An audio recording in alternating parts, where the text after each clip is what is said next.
आज हम अध्याय 4 का अध्ययन करने वाले हैं। इसी अध्याय में आपको पता है हमने मोहम्मद बिन कासिम के बारे में अध्ययन किया और मोहम्मद बिन कासिम का किसके साथ युद्ध हुआ तो आपको पता है ढाई सैन के मध्य युद्ध हुआ। कौन सा युद्ध हुआ तो आपको पता है रावण का युद्ध हुआ था। कब हुआ? 20 जून 712 ईस्वी में हुआ था। तो ये अपन को याद रखना है। मेन पॉइंट है कि इस पार्ट में अध्याय 4 जिसका नाम है मुगल आक्रमण प्रभाव और प्रकार में एक एक नंबर के 4 क्वेश्चन बनते हैं, इसलिए अपन को छोटी छोटी बातें ज्यादा याद रखनी पड़ती है। ठीक है, तो अपन को रावण का युद्ध याद रखना है। उसके बाद में अपन ने नागभट्ट प्रथम नागभट्ट द्वितीय के बारे में पढ़ा, तो उसकी उपाधि के बारे में अपन को ज्यादा याद रखना है। और उसके बाद में अपन ने बप्पा राव के बारे में पढ़ा है, तो बप्पा राव में थोड़ा सा आप उसकी राजधानी याद रख सकते हो जो मैंने बताया, लेकिन इसमें ज्यादा इतना इंपॉर्टेंट नहीं है। उसके बाद में जो आप अध्ययन करने वाले हैं वो तुर्की साम्राज्य के बारे में अध्ययन करना है। इसके बारे में अध्ययन करने वाले हैं तुर्की। इससे पहले जो अपन अध्ययन किया है इसी पार्ट में वो अरबी आक्रमणकारियों के मध्य अध्ययन किया था। किसके? अरबी। अगर मैं ये पूछूं कि भारत पर पहला अरबी आक्रमण किसने किया, दिमाग से लगे, मैंने पढ़ा दिया भारत पर पहला अरबी आक्रमण किसने किया, तो आपके दिमाग में आएगा कौन? मोहम्मद बिन कासिम ने। किस पर किया था? ढाई सैन पर। कब किया था? 20 जून 712 ईस्वी में। कौन सा? रावण का युद्ध। वही भारत का पहला अरबी आक्रमणकारी युद्ध था, या भारत पर पहला अरबी आक्रमण था। अब अपन पढ़ने वाले हैं तुर्की। इतने दिन जो अपन ने पढ़ा वो अरबी आक्रमणकारियों के बारे में पढ़ा। मोहम्मद अपन कह सकते हैं जो रावण का युद्ध पढ़ा वो किसका था आपको पता है? अरबी आक्रमण का था। नागभट्ट प्रथम नागभट्ट द्वितीय अरबी आक्रमण, बप्पा राव अरबी आक्रमण। लेकिन अब जो अपन अध्ययन करने वाले आज गजनी के बारे में, और वो गजनी कौन था? तुर्की था। कौन था? तुर्की। ये ऐसे सब इस्लाम के लोग हैं, मुगली है सब एक तरीके से, लेकिन इनमें भी अरबी अलग होते हैं, तुर्की अलग होते हैं। तो अपन अध्ययन करने वाले हैं तुर्की। इस तुर्की का अध्ययन करने से पहले अपन को एक अध्ययन करना पड़ेगा गजनी कौन था, गजनी वंश था, कौन से आए, कहां से आए, ये अपन को अध्ययन करने वाले हैं सबसे पहले। तो सबसे पहले अपन अध्ययन करने वाले हैं कि एक वंश था जिसका नाम था यामिनी वंश। कौन सा वंश था? यामिनी वंश। यामिनी वंश को ही गजनी भी कहते हैं कि गजनी वंश भी कहते हैं। कौन सा वंश कहते हैं? इसे ही गजनी वंश कहते हैं। यामिनी वंश या गजनी वंश के जो संस्थापक थे वो अल्पगिन थे।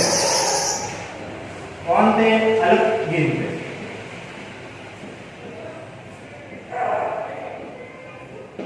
अगर मैं कहूं आपको कि यामिनी वंश या गजनी वंश के जो संस्थापक थे, कौन संस्थापक, तो आप कह सकते हो कि वो संस्थापक कौन थे? अल्पगिन थे। अपन स्टोरी अल्पगिन से स्टार्ट हो रही है, लेकिन अपन को कहां जाना है? गजनी के पास जाना है। ये गजनी वंश का नाम है, अभी गजनी नहीं आया। ठीक है, अब देखिए इस अल्पगिन का एक दामाद था। ये है कहां? गजनी या यामिनी वंश कहां का था? तो अपन कह सकते हैं मध्य एशिया का भाग था। कहां का था? ये मध्य एशिया में रहते थे। मध्य एशिया मतलब आज अपन कह सकते हैं अफगानिस्तान में ही गजनी वंश का जन्म हुआ था। वहां से ही यामिनी वंश का जन्म हुआ। अल्पगिन वहां के ही थे। अब देखिए अल्पगिन के ही दामाद या अपन कह सकते हैं दास, अल्पगिन के ही दामाद या दास, जिसका नाम था सुबुक्तगिन। क्या नाम था? सुबुक्तगिन। ये सुबुक्तगिन अल्पगिन के दामाद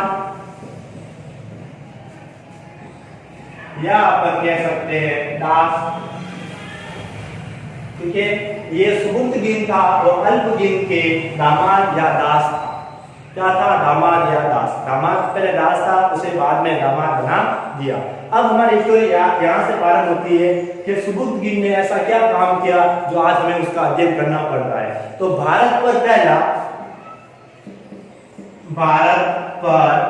पहला तुर्की आक्रमण, भारत पर पहला तुर्की आक्रमण किसने किया था? तो वो था सुबुक्तगिन। कौन था? सुबुक्तगिन। सुबुक्तगिन ने भारत पर पहला तुर्की आक्रमण किया था।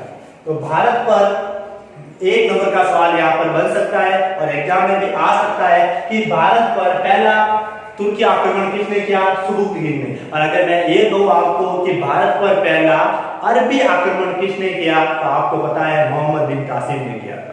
अब अपन कह रहे हैं और किस पर किया, तो अपन को यह भी याद रखना है कि इसने पहला आक्रमण 977 ईस्वी में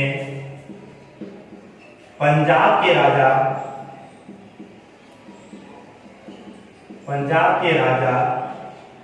जयपाल, ठीक है, इन्होंने जो पहला आक्रमण किया वो 977 ईस्वी में पंजाब के राजा जयपाल पर किया था और जयपाल को उन्होंने हरा दिया। तुर्की का मेन यही मकसद था कि भारत से धन लूटना। उन्हें साम्राज्य विस्तार में इतना मन नहीं था, लेकिन उनका जो था उन्हें धन की बहुत आवश्यकता थी, क्योंकि उनको धन से ही वो अपना साम्राज्य चला सकते थे। इसलिए वो साम्राज्य विस्तार की बात ना करके सिर्फ धन लूटने भारत पर आते थे। अब सुबुतगिन के दो पुत्र थे। सुबुतगिन के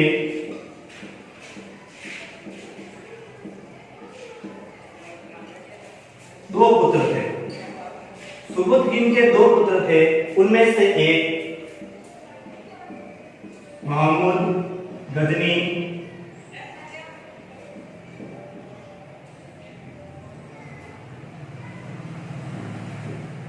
गजनवी व दूसरा था इस्माइल। सुबुतगिन के दो पुत्र थे, एक तो थे मोहम्मद गजनी और दूसरा था इस्माइल।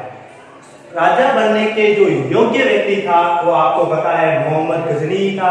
मोहम्मद गजनी बोल सकते हैं आप, कई जगह गजनी लिखा हुआ है, और मोहम्मद गजनवी भी बोल सकते हैं। कोई गजनी बोलता है, कोई गजनी भी, क्योंकि गजनी वंश के कारण इन्हें गजनी भी बोलते हैं और इन्हें गजनवी भी बोलते हैं।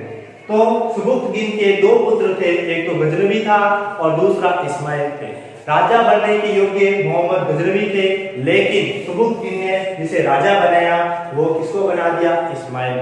इससे मोहम्मद गजनी नाराज हो जाते हैं, क्योंकि राजा बनने के योग्य तो कौन थे? मोहम्मद गजनी भी थे, लेकिन राजा किसको बना देते हैं? इस्माइल को राजा बना देते हैं। इस कारण मोहम्मद गजनी नाराज हो जाते हैं और नाराज होने के कारण वो अपने भाई को ही बंदी बना देता है, और बंदी बनाने के बाद में वो स्वयं क्या बन जाते हैं? राजा बन जाते हैं। तो वे स्वयं क्या बन जाते हैं? राजा बन जाते हैं। 1997 में क्या होती है? सॉरी 997, ठीक है, 997 में सुबुतगिन की मृत्यु हो जाती है, और मृत्यु होने के बाद में 998 में कौन राजा बन जाते हैं? मोहम्मद गजनी राजा बन जाते हैं, ठीक है, क्योंकि उनकी मृत्यु होने के बाद एक बार कौन राजा बनता है? इस्माइल राजा बनता है। लेकिन अपने भाई को बंदी बनाने के बाद में कौन राजा बन जाते हैं? तो मोहम्मद गजनी राजा बन जाते हैं। आपको चाहो तो स्क्रीनशॉट ले सकते हो। और सेकंड बात ये है कि ये सारे नोट्स आपको टेलीग्राम ऐप पर आदर्श क्लास वाले लिखना और सर्च करना, वहां पर ये सारे नोट्स आपको उपलब्ध होंगे। और सेकंड बात ये है कि जो मैंने आज पढ़ाया है उसका वहां पर टेस्ट भी होगा, ऑनलाइन टेस्ट चलता है डेली का डेली। अगर अभी तक आप टेलीग्राम ऐप पर आदर्श क्लास वाले पर नहीं जुड़े तो जल्दी जुड़ जाइए। अपन आगे अभी अध्ययन कर रहे हैं। आगे देखिए, अब अपन बात करने वाले हैं गजनवी के बारे में कि गजनी कौन था और उसने क्या किया जिसके कारण अपन को उसका अध्ययन करना होता है। तो अपन देखिए गजनी, या अपन कह सकते हैं गजनवी, क्या कहते हैं अपन? गजनवी। अब देखिए अपन अध्ययन करने वाले गजनवी के बारे में। गजनवी राजा तो बन गया। अब राजा बनने के बाद में आप सबको पता है गजनवी ने भारत पर कितनी बार आक्रमण किए। तो ये पहली बार आपको याद रखना है कि उसने भारत पर 17 बार आक्रमण किए। कितनी बार आक्रमण किए? 17 बार आक्रमण किया। उसका सबसे मोस्ट इंपोर्टेंट या सबसे खतरनाक आक्रमण अपन अध्ययन करते हैं तो 16वां आक्रमण अध्ययन करते हैं। वो पता है आपको, गुजरात के सोमनाथ मंदिर पर उसने आक्रमण किया था, जहां का भीमदेव राजा था, उसको उसने हरा दिया था। लेकिन अपन एक एक आक्रमण के बारे में उनका अध्ययन करने वाले हैं। सबसे पहले उसने 1000 ईस्वी पर उसी पर आक्रमण किया जिस पर उसके पिता ने आक्रमण किया था। सुबुद्दीन ने किस पर आक्रमण किया? तो आपको पता है पंजाब के राजा जयपाल पर आक्रमण किया था। तो उसने भी पंजाब के राजा जयपाल पर आक्रमण कर, पंजाब के राजा जयपाल को उसने हरा दिया और वहां से धन लूटकर वापस वो गजनी चला गया। उसके बाद उसने वापस आक्रमण किया 1008 ईस्वी में, और इस बार उसने आक्रमण किया, वो आपको पता है आनंदपाल पर आक्रमण किया।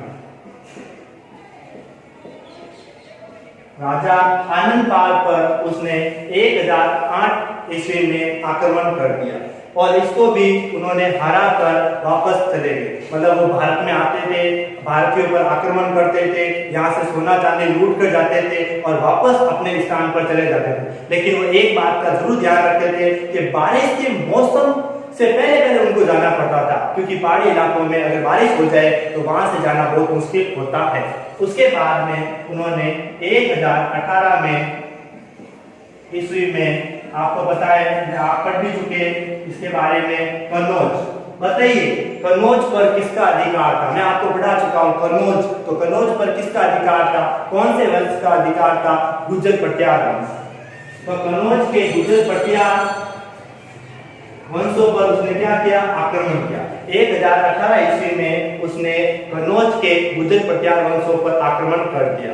उसके बाद में उसने 1019 और 1020 ईस्वी में चंदेली के राजा या चंदेल के राजा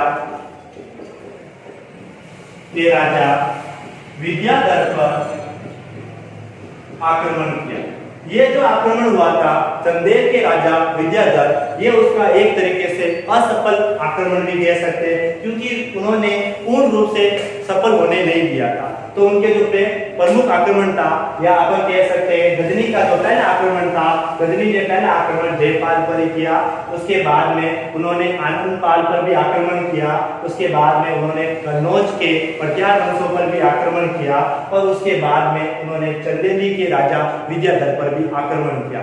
ये आक्रमण उनका 15वां आक्रमण था। लेकिन जो मेन इंपोर्टेंट जो आक्रमण था वो अपन अब अध्ययन करने वाले हैं। जो मेन था उनका आक्रमण वो था, कब किया था उन्होंने? आपको पता है 1025 ईस्वी। इस आक्रमण को आपको याद रखना बहुत जरूरी है, क्योंकि यही आक्रमण सोमनाथ के मंदिर पर हुआ था। कहाँ हुआ था? सोमनाथ के मंदिर पर। और सोमनाथ का मंदिर कहाँ पर है? तो आपको पता है कि सोमनाथ का मंदिर जो है वो गुजरात में स्थित है। यहाँ का राजा था भीमदेव। अब देखिए अब युद्ध कैसे होता है। 1025 ईस्वी में मोहम्मद गजनी का 16वां आक्रमण था और वो था सोमनाथ के मंदिर पर। और आक्रमण किस पर किया? भीमदेव पर आक्रमण किया। जैसे ही मोहम्मद गजनी जहां सोमनाथ के मंदिर पहुंचते हैं, गुजरात पहुंचते हैं और भीमदेव को ये बात पता चल जाती है कि मेरे ऊपर आक्रमण होने वाला है, तो वह वहां से भाग जाता है गुजरात। गुजरात से भाग जाने के बाद में वहां पर सोमनाथ के मंदिर के आसपास वहां के पंडित जो होते हैं वो वही रुकते हैं। वो ये कहते हैं कि हम महादेव की कृपा में यही रहने वाले हैं, यहाँ से हम कहीं पर भी इस मंदिर को छोड़कर जाने वाले नहीं हैं। अब गजनी ने आक्रमण कर दिया, भीमदेव स्वयं वहां से भाग गए। अब वहां की जनता तथा वहां के पंडित ही बचे। जब सोमनाथ के मंदिर पर वो आक्रमण करना चाहता था, क्योंकि उसको पता था कि भारत में जो सबसे ज्यादा जो धन है इस समय वो सोमनाथ के मंदिर में ही है, इसलिए वो इस समय किस पर आक्रमण करना चाहता था? सोमनाथ के मंदिर पर। अब इस घटना का अपन अध्ययन करते हैं कि उसने किस प्रकार आक्रमण किया। तो देखिए यहाँ सोमनाथ का मंदिर था। सोमनाथ के मंदिर के चारों तरफ दीवार थी, मतलब किले की एक तरीके से अपन कह सकते सुरक्षा, या राज्य की कह सकते गुजरात राज्य की सुरक्षा के लिए दीवार बनाई गई थी। और गजनी की सेना यहाँ पर पहुंची। यहाँ पर कोई योद्धा नहीं थे, क्योंकि जो राजा था वो भाग चुके थे, उसके प्रमुख जो मंत्री थे वो भी भाग चुके थे, क्योंकि वो गजनी से डर गए थे इस कारण। लेकिन वहां के जो सोमनाथ के जो पंडित थे, वहां की जो जनता थी, वो ईश्वर को छोड़कर कहीं जाना नहीं चाहती थी, इसलिए वो वही थे। अब देखिए पहला दिन का जो आक्रमण होता है, पहला दिन, और पहले दिन आक्रमण में क्या होता है, गजनी यहाँ पर पहुंच जाता है, गजनी यहाँ पर पहुंच जाता है, और इसकी जो यहाँ की जो जनता होती है गुजरात की, सोमनाथ मंदिर के जो पंडित होते हैं वो युद्ध के लिए तैयार हो जाते हैं, हम तो युद्ध करने ही वाले हैं। पहला दिन का परिणाम ये रहता है कि गजनवी हार की ओर बढ़ने लगता है, उसे ये लगने लग जाता है कि मैं हारने लग गया, उसे ये लगने लग जाता है कि सोमनाथ के मंदिर में कुछ तो ईश्वर का ऐसा प्रकोप है जिससे मेरी हार हो सकती है। वो स्वयं में ईश्वर अल्लाह को याद करने लग जाता है कि कहीं मेरी हार ना हो जाए, ऐसी उसकी स्थिति हो जाती है। पहले दिन वो बहुत हारने के योग्य हो जाता है और अपनी सेना को वो पीछे ले जाता है। अब पहले दिन में सोमनाथ के मंदिरों की, पंडितों की, वहां की जनता की बहुत क्या हो जाती है, जीत का जोश हो जाता है कि हाँ हमारे ऊपर तो महादेव की बहुत कृपा है, हम तो जीतने ही वाले। सेकंड दिन का जो आक्रमण होता है वह गजनी की सेना यहाँ पर दीवारों पर चढ़ जाती है। सेकंड दिन गजनी की सेना दीवारों के ऊपर चढ़ जाती है, लेकिन तो भी पंडितों ने बहुत जोश दिखाया और उसकी सेना को दीवारों से उतार दिया। अब इसमें काफी पंडित और उनके पास हथियार भी कम थे, आपको पता है पंडित है, यहाँ की जनता है, उनके पास हथियार वगैरह नहीं थे। इनके पास हथियार वगैरह सब थे। हथियारों की कमी के कारण सोमनाथ के मंदिर पंडित और वहां की जनता परेशान हो गई कि हम लंबे समय तक युद्ध नहीं कर सकते, अगर हम उनको भगा भी दे तो 2 या 3 दिन तक ही उनका सामना कर पाएंगे, उसके बाद में हम अगर एक बार यहाँ पर सोमनाथ के मंदिर में वो प्रवेश हो गए तो उसके बाद में हम युद्ध भी नहीं कर पाएंगे। तो भी उन्होंने अपनी जान की परवाह बिना किए हुए सारे पंडितों ने अपनी देश के लिए कुर्बान होने के लिए निछावर हो गए और सबके सब तीसरे दिन के आक्रमण के लिए भी तैयार हो गए। तीसरे दिन अब उनके पास हथियार नहीं थे, दीवारें टूट चुकी थी और गजनी ने सोमनाथ के मंदिर पर आक्रमण कर दिया। अब पंडितों को उन्होंने रक्तपान कर दिया, पंडितों को उनको मार दिया तथा सोमनाथ के मंदिर पर उन्होंने अधिकार कर दिया। सोमनाथ के मंदिर पर अधिकार कर लिया और उसके बाद में अधिकार करने के बाद में मोहम्मद गजनी ने यह कहा कि यहाँ की जो प्रजा है 50,000 से अधिक लोगों को उसने मृत्यु दंड दे दिया। वहाँ की जनता को उन्होंने नसें काट दी, हाथ पैर काट दिए, उनका पूरा विनाश कर दिया और सोमनाथ की मंदिर के पास के पंडित जनता बहुत परेशान हो गई। 50,000 से अधिक लोगों को उन्होंने मार भी दिया और सोमनाथ की जो मंदिर की मूर्तियां थी, यहाँ के स्मारक थे, उनको वह अपने साथ में लेकर चला गया और उनको अलग अलग जगह उन्होंने स्थापित कर दिया। अब क्या होता है कि 1025 ईस्वी में जब सोमनाथ के मंदिर को वो जीत लेता है और जीतने के बाद में वापस कहाँ जाता है आपको पता ही है, अफगानिस्तान की ओर बढ़ता है, अपने राजधानी वहां पर जाना चाहता है, गजनी जाना चाहता है, इस कारण वह गजनी की ओर बढ़ता है। उसी समय रास्ते में जाते समय अब उसका एक ही काम है कि मैंने भारत को लूट लिया है, अब मेरे को जल्दी से जल्दी वापस अपने राज्य में जाना है, क्योंकि उसको पता है क्योंकि अब उसने सोमनाथ के मंदिर से बहुत सारा धन लूट लिया है। अब उसको अगर राज्य में जाने से पहले अगर वो युद्ध करे तो उसको पता है कि मेरा धन भी चला जाएगा, इसलिए वो युद्ध नहीं करना चाहता था और सीधा का सीधा अपने राज्य गजनी यानी अफगानिस्तान या अपन कह सकते हैं मध्य एशिया के भाग में वह वापस जाना चाहता है। लेकिन जाते समय 1027 ईस्वी में आराम करते हुए जा रहा था और 1027 हो गया ईस्वी। 1027 ईस्वी में सिंध के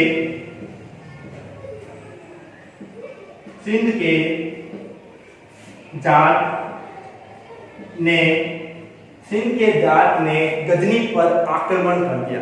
अब एक क्वेश्चन यहाँ पर बनता है जो एग्जाम में भी इस बार पूछ सकते हैं 2021 में कि गजनी पर अंतिम जाते हुए अंतिम आक्रमण जो 17वां आक्रमण हुआ, अंतिम आक्रमण किसने किया था? तो याद रखना है कि सिंध के जाटों के साथ मोहम्मद गजनी का भारत में अंतिम युद्ध हुआ था।